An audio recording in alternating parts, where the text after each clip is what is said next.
Hello everyone, welcome back to new vlog. दुपार झाली आणि आता मी निघालो आहे हॉस्पिटलची रुटीन कंप्लीट करायला.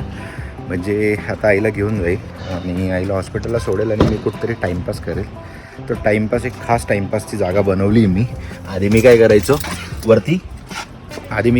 वरती हॉस्पिटलला जायचो आणि हॉस्पिटलच्याच त्या याच्यामध्ये बाहेर पोर्चमध्ये बसायचो आणि खूप असे मच्छर चावून माझी हालत टाईट व्हायची. त्याच्यामुळे मग मी त्याच्यावरती एक खास असा उपाय शोधून काढला आहे. तो तुम्हाला मी पुढे दाखवेलच.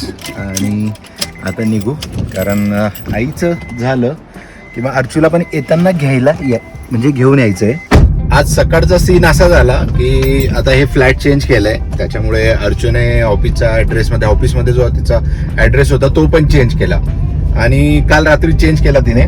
पण आता तो चेंज केल्यामुळे काय झालं ना, त्यांचं जे कॅब बुक करण्याचं शेड्यूल असतं ते तिचं डायरेक्ट पूर्ण हे झालं. ठीक आहे, कारण ॲड्रेस चेंज झाला तर त्याच्यामुळे तिला नवीन पूर्ण बुक करायचं होतं कॅब. म्हणजे मंथली जे तिचं रोस्टरप्रमाणे शेड्यूल करते.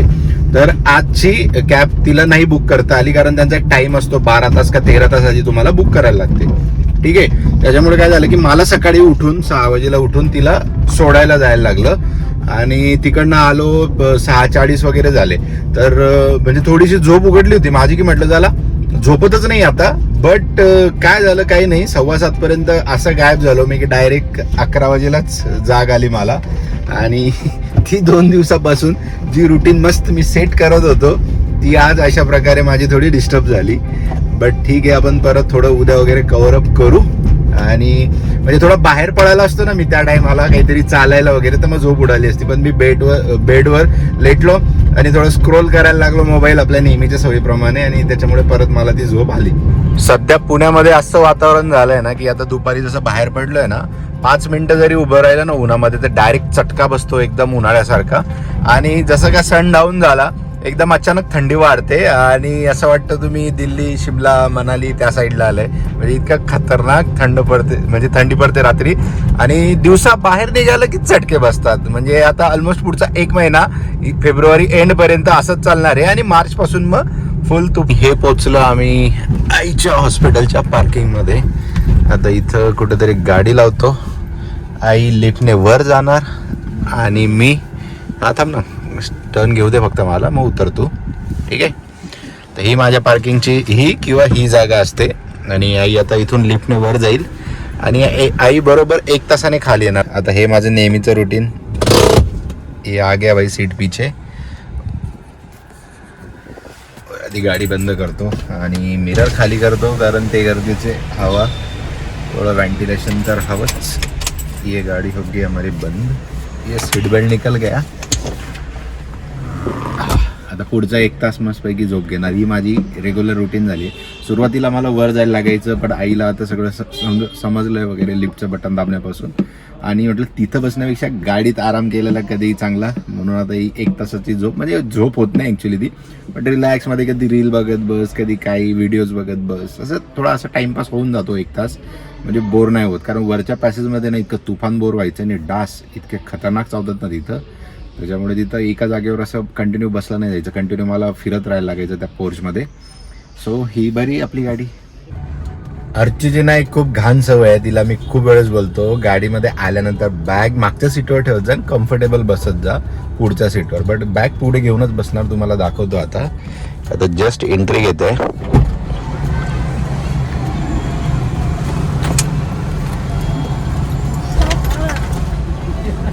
मॅडम OTP कुठला ड्रॉप आहे तुमचा? कॅश आहे की ऑनलाईन आहे?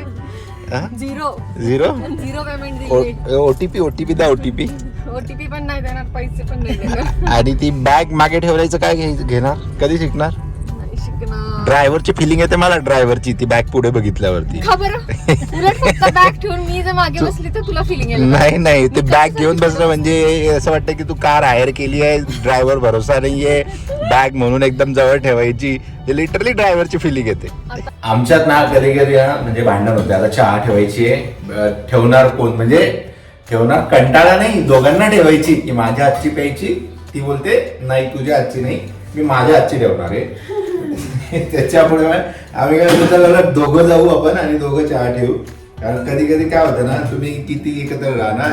आता कसं आहे, चहाचं प्रमाण खूप आहे आपलं पिण्याचं, त्याच्यामुळे म्हणजे माझं त्याच्यामुळे एक सेम टेस्ट त्याच्यामुळे थोडस वाटतं की थोडं टेस्ट चेंज व्हायला पाहिजे. खूप प्रमाण नाहीये म्हणजे तर 3-4 कप तर होतातच. जसं की चहा, त्याच्यामुळे आता मी तिघांचा चहा मी ठेवणार आहे आज, माझा, आईचा आणि तुझा. 3 होतात ना. जसं एक सकाळी झाला, त्याच्यानंतर हॉस्पिटलला गेलो होतो तिथं येवलेचा एक झाला आणि आता हा 3रा. असे 3 चहा आता ठेवणार आहे. अरे वगैरे काही नसतं, चहाला काही नसतं. तुझी चहा नाही ठेवायची का? मी दोनच घेते. तुला फ्रुट्स खायचे तर तू फ्रुट्स का, मी चहा पितो. मी दोनच चहा. आणि मी गॅस चालू केला आणि तू बंद केला. मी नाही बंद केला. बंद कसं झाला? ते फटफट करते, बंद कर मग चालू कर. अरे बट गॅस संपला काय? आहे गॅसला किती आतुरता. गवती चहा नंतर टाकायची असते, आधी चहा पावडर टाकायची असते. तुला खरंच स्वयंपाक जमायचं ना आधी, की माझं बघून बघून शिकली तू लग्नानंतर? थोडा डाऊट येतो कधी कधी, म्हणून म्हटलं की आधी चहा पत्ती टाकायची आणि मग एक 10 सेकंदांनी गवती चहा टाकायची. ठीक आहे, पीठ कमी पडायचं. डोस्याचं पीठ आणि चहाचा थोडासा लॉजिक वेगळा आहे. आता लग्नाच्या आधी स्वयंपाक यायचं का नाही तर ते सांगते, सगळंच केलेलं कमी पडायचं. तर उद्या आहे फ्रायडे आणि मी माझ्या जे जवळचे मित्र आहे, आम्ही 31st ला गेलो होतो, जे बघितले होते तुम्ही सगळ्यांना बिर्याणीसाठी इन्व्हाइट केलंय माझ्याकडे इथं. आणि मी ऑब्व्हियसली मी बनवणार आहे, बट त्याच्यातला जो एक मेंबर आहे आपला प्राची, तो कॅन्सल होण्याच्या मार्गावर आहे. बट तिला आहे काहीतरी काम, तिला घरी जायचंय. जर ती नसेल तर मग आम्ही पुढच्या आठवड्यामध्ये करू, कारण सगळ्यांना एकत्र इन्व्हाइट करायचंय. तर असं आहे, म्हणजे प्लॅन ठरवला, सगळं फायनल झालं की फ्रायडेला तुम्ही संध्याकाळी या माझ्याकडे, कारण बिर्याणी बनवायला थोडा टाइम द्यायला लागतो मला. 4-5 तास आधी तयारी करायला लागते. बट आता काय बोलते बघ ती ती काय बोलते, आई असं बोलत नाही फ्रेम मध्ये. ठीक आहे, कॅमेरा ऑन केला की आई कॉन्शियस होऊन जाते. त्याच्यामुळे तू जेव्हा आई सोबत गप्पा करतो ना, तेव्हा गपचूप मध्ये असा कॅमेरा ऑन करून ठेवायचा आणि गप्पा करायच्या, म्हणजे आई बोलेल असं. बट का तू असं मोकळं, आता नॉर्मली आपण बोलतो मोकळं बोलतो, अशी काला असते बाई. आता तू एकदम चालली, माझी जागा संपली तिकडे भिंत. तुला काय पाहिजे सांग, तुला देतो मी इकडे. अच्छा, डस्टबिनचं काम आहे तिकडे, भिंत संपली म्हटलं, आई येतेच इकडे. चिअर्स. तुझ्या लक्षात नसेल आलं, बट आपण फर्स्ट टाइम गॅलरीमध्ये चहा पितोय इथं, त्या फ्लॅटमध्ये. तिकडे तो फ्लॅट होता, तिथं आम्ही गॅलरीमध्ये असं बसून चहा प्यायचो. बट तिथं एक बेनिफिट असं होता ना, की समोरचा जो हे होता ना, ती भिंत, त्याला ग्लास होता.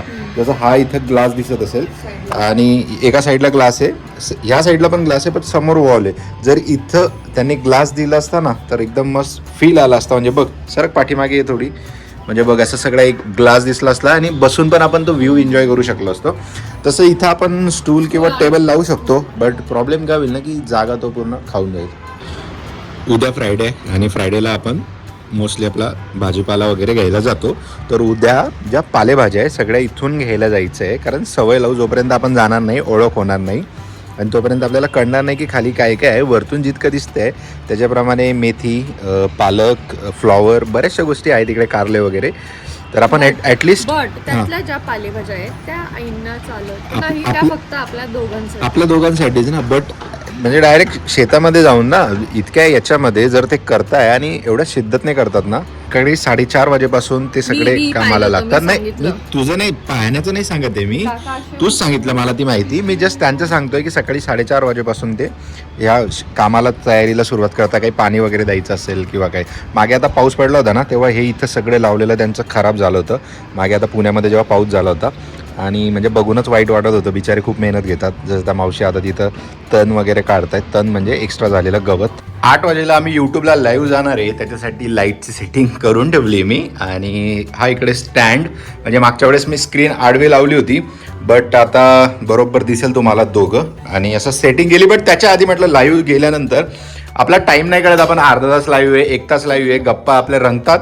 आणि दोघांना भूक लागली आहे, भाजीसुद्धा तयार आहे, बट ती नंतर खाणार आहे. त्याच्यासाठी हा देशी जुगाड. या पोरीला बोलतोय मी, तू पार्लेजी विथ जाम कधी खाल्ला नसेल ना तर खाऊन बघ. तर ही बोलते मी नाही खाणार. त्याच्यामुळे आता तू नको खाऊ, बट मला बनवताना बघ आणि एक घास खाऊन बघशील, मग तुला कळेल की काय कला आहे ती पार्लेजी आणि जॅम मध्ये. थोडासा जास्त झाला, जास्त म्हणजे अति झालाय. असं तर तू बॉटल त्याला स्प्रेड एका दिवसात त्याला संपेल. स्प्रेड केला दोन याच्यामध्ये आणि जस्ट काही नाही, फक्त स्प्रेड करायचं आहे त्याला. किरण खूप आहे. जिम जॅम काय 4 बिस्किटांसाठीचा जाम तू एकाच बिस्किट. नाही चालेल मला, कारण भूक थोडी जास्त लागली मला. बस स्प्रेड करायचंय. हा इथं ठेवला, इसको लगा दिया. जिम जॅम बिस्किट खाल्ले असतील बट पार्लेजी सोबत नसतील खाल्ले, खाऊन बघा एकदा. जबरदस्त जबरदस्त. ट्राय करो इसको. इतकं रिॲक्ट करते की जसं काय खायला देतोय. फील है भाई, पार्ले में फील है. मग का नाही खाते? याला बोलतात खोटी तारीफ. खा पण मला गोड जास्त नको. खा मग आता, खा आता. बघ आई बोलली, आई पण बोलली घे, खाऊन घे. हे आता दुसरं रेडी केलंय आणि तुला खायचंय तर तुझं साधे बिस्किट खा किंवा चिवडा वगैरे खा, कारण लाईव्ह आपलं अर्धा तास, पाऊण तास, 1 तास माहिती नाही मला. मस्त अशी शेवभाजी झाली होती, म्हणजे इतकी आवडली की पूर्ण संपवली आम्ही. आणि तरी आमची मन भरलं, पोट नाही भरलं. त्याच्यामुळे आता आम्ही बाहेर निघालोय काहीतरी टुसायला. किती डेंजर आहे तू. खरे सांग ना, खरी स्वतःच सगळी तारीफ. मला मी बनवली होती बट मला आवडली, हिला नाही आवडली. आता बघू कसली खतरनाक थंडी बाहेर.